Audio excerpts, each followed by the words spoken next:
Pemirsa, proyeksi soal Jakarta yang akan tenggelam terus dibicarakan. Sejumlah ahli memperkirakan dampak pemanasan global hingga eksploitasi alam yang berlebih membuat potensi Jakarta tenggelam kian nyata.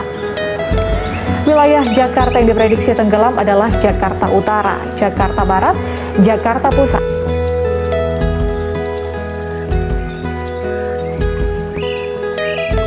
Tiga hari warga di permukiman padat penduduk Muara Angke di penjaringan Jakarta Utara terendam air rob. Ketinggian air mencapai 2 meter membuat warga harus dievakuasi karena banyak yang sakit.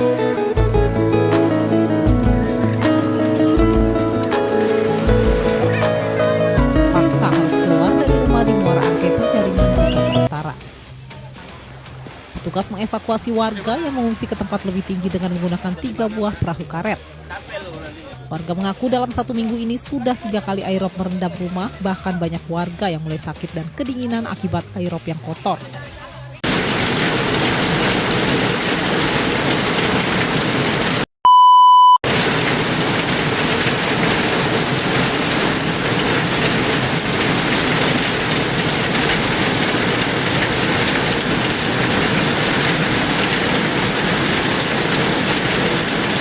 Menjelang akhir tahun biasanya curah hujan cukup tinggi mengenangi beberapa wilayah, khususnya di Jakarta. Banjir dan rob mengenangi kawasan Jakarta Utara sampai mendekati Jakarta Selatan. Yuk kita ikuti bagaimana respon masyarakat menghadapi bencana banjir dan longsor. Yuk.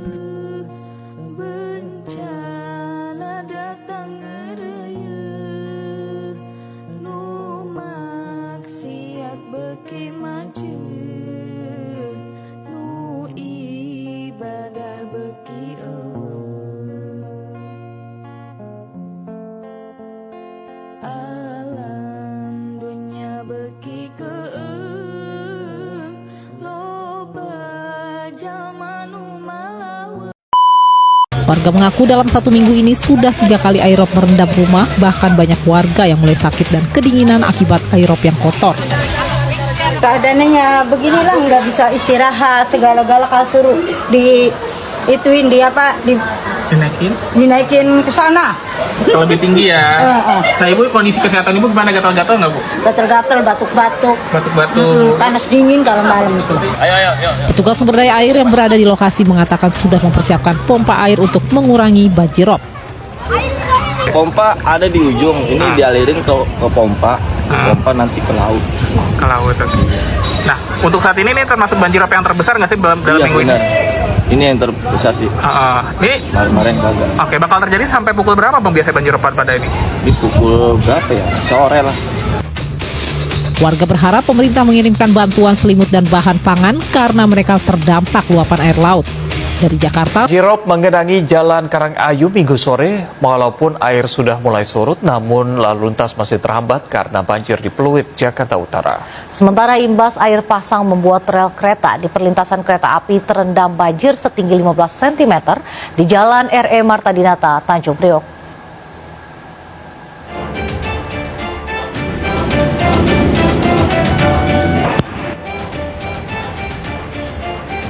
Banjirop masih menggenangi Jalan Karangayu Pluit, Jakarta Utara atau di depan Mall Baywalk Pluit, Jakarta Utara.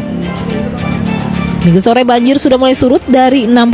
Sering, ya, karena ada di tanggul dari sono air tiba-tiba langsung datang aja ke sini. Oh, rob ya? Iya. Terus ini mau gimana, Pak? Ya, mau gimana? Mau pulang? Udah, mau tinggal dulu. Air pasang yang melanda pesisir utara Jakarta turut berdampak kepada perjalanan kereta api. 10 perjalanan kereta api, kedatangan maupun keberangkatan terganggu akibat rel kereta api terendam banjirop setinggi 15 cm. Lebih dari 2 jam perjalanan kereta dari stasiun Tanjung Priok menuju stasiun kota dan sebaliknya tertahan banjirop. Tertunda dan tertahan. Berapa jam mau tertahannya? Kurang lebih 2 jam. Ketinggian air di kawasan ini untuk dari PT KAI kita dari batas rel aja Pak, gitu. Paling tinggi itu 15 cm. PT PT KAI mengerahkan 2 unit pompa mobile untuk mengurangi debit air. Minggu sore air mulai surut dan rel bisa kembali dilintasi kereta. Dari Jakarta, tim liputan dan Sofyan Firdaus melaporkan. Pada hari kelima banjir rob, air pasang laut kembali menggenangi perlintasan kereta api di Jalan R.E. Marta Dinata, Tanjung Priok, Jakarta Utara. Dampaknya jadwal perjalanan kereta api menjadi terganggu. Genangan air setinggi 15 hingga 20 cm. Dampak banjir rob membuat perjalanan kereta api dari Tanjung Priok menuju Kampung Bandan dan sebaliknya menjadi terkendala. Bahkan petugas penjaga perlintasan kereta api sempat memberhentikan secara manual dengan mengibarkan bendera tanda stop bagi kereta komuter yang hendak melintas di lokasi banjir rob. Kasih Operasi Lalu Lintas dan Angkutan Jalan Sudin Perhubungan Jakarta Utara Ikhwan Purnama menyatakan banjir rob membuat arus lalu lintas melambat dan perlintasan kereta api terhenti untuk sementara waktu. Kondisi ini bersifat situasional. Jika banjir rob surut, maka perlintasan kereta api akan kembali beroperasi. PT KAI juga mengerahkan pompa air guna mengurangi debit air yang merendam rel kereta api. Jelajahi cara baru mendapatkan informasi. Download Metro TV Extend sekarang.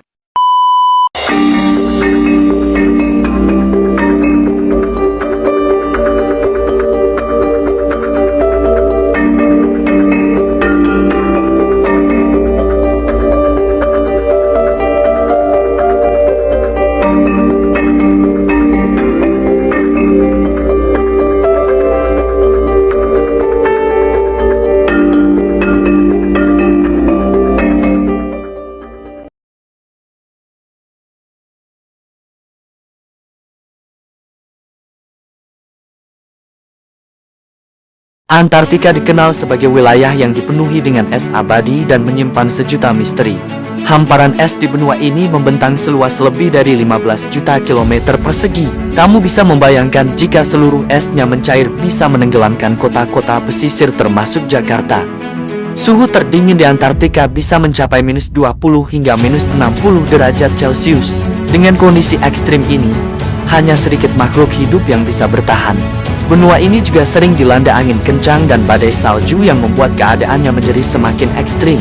Lebih dari 99% wilayah benua Antartika tertutupi oleh es abadi yang mengandung sekitar 70% dari air tawar yang ada di bumi. Iklim dingin yang dimiliki oleh benua Antartika tidak akan menyebarkan polusi, melainkan akan memelihara bumi agar tetap dingin. Ketika polusi merebak di mana-mana, benua Antartika berperan penting dalam menjaga kestabilan iklim dunia.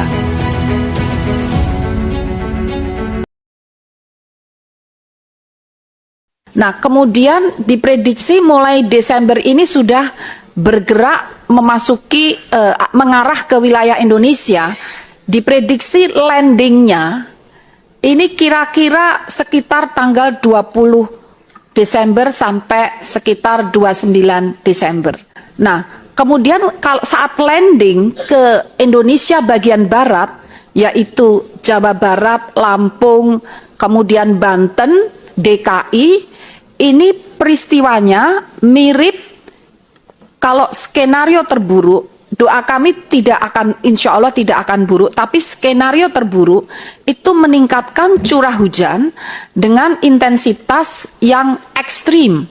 Contoh yang sudah terjadi di tahun 2020 di bulan Januari, kondisi terparah adalah Jabodetabek banjir saat itu. Itu akibat kami mendeteksi seruak udara dingin tadi. Jakarta tenggelam. Berdasarkan hasil kajian yang dilakukan oleh beberapa penelitian, penyebab utama potensi Jakarta tenggelam, faktor eksploitasi air tanah dalam yang berlebihan sejalan dengan tingginya kebutuhan air tanah di Jakarta baik untuk mendukung kegiatan industri maupun aktivitas perkotaan, serta beban bangunan yang berada di atas permukaan cukup padat dan berat. Kondisi-kondisi itulah yang menyebabkan terjadinya penurunan permukaan tanah. Berdasarkan data Divisi Riset Geodesi, Fakultas Ilmu dan Teknologi Kebumian, Institut Teknologi Bandung, Dr. Heri Andreas, penurunan permukaan tanah telah terjadi dari tahun 1977 hingga saat ini. Jika tidak ada tindakan untuk mengatasi penurunan permukaan tanah, maka pada tahun 2050 sekitar 95% wilayah Jakarta Utara sudah berada di bawah permukaan laut. Kira-kira wilayah mana yang akan tenggelam jika tidak dilakukan tindakan untuk mengatasinya? Berdasarkan data Atlas JCDS, hasil menunjukkan bahwa pada tahun 2030, wilayah tenggelam meliputi seluruh kecamatan Penjaringan, seluruh kecamatan Pademangan, seluruh kecamatan Tanjung Priok, seluruh kecamatan Koja, seluruh kecamatan Cilincing, seluruh kecamatan Taman Sari, sebagian kecamatan Kalideres, sebagian kecamatan Cengkareng, sebagian kecamatan Kebonceruk, sebagian kecamatan Grogol Petamburan, sebagian kecamatan Tambora, sebagian kecamatan Gambir, sebagian kecamatan Sawah Besar, sebagian kecamatan Kemayoran, sebagian kecamatan Kelapa Gading, dan sebagian kecamatan Cakung. Pada tahun 2050, hampir 95% wilayah Jakarta Utara sudah tenggelam. Jadi gimana guys, semoga rumah kalian aman ya. Miris lihat kehidupan rakyat, Prabowo dorong pembangunan tanggul laut raksasa. Dari mulai 2000 yang merupakan kearifan nenek moyang kita. Yang kedua polanya adalah rumah terapung, rumah murah terapung. Kita sudah menemukan prototip dibantu oleh PT PAL. Nilainya adalah 130 juta rupiah satu rumah. Sudah termasuk solar panel, tenaga surya, sudah termasuk septic tank, sehingga dia 17 ya.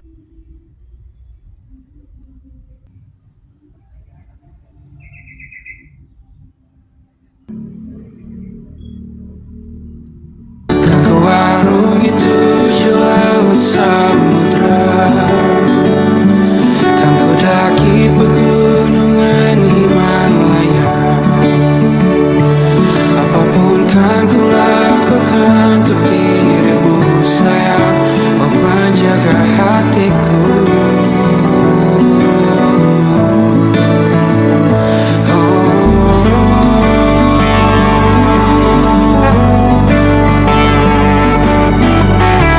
Nelayan ini terletak di Kelurahan Loktuan, Bontang Utara.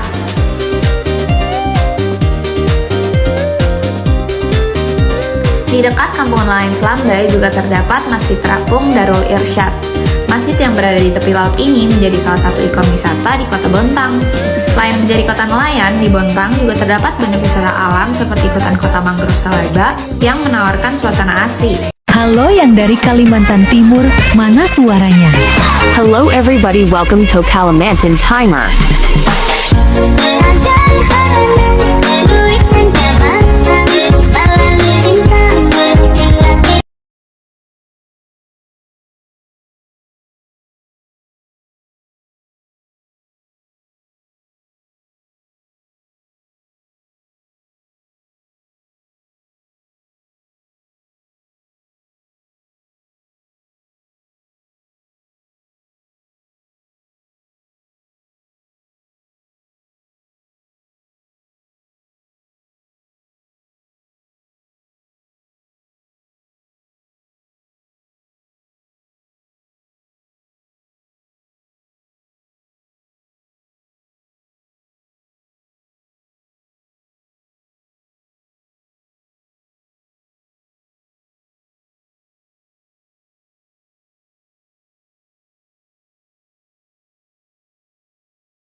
Yuk mari sahabat-sahabat menjaga lingkungan agar terhindar dari bencana alam, melestarikan lingkungan kita, dan mohon subscribe, like, comment, and share ya. Assalamualaikum warahmatullahi wabarakatuh. Yuk.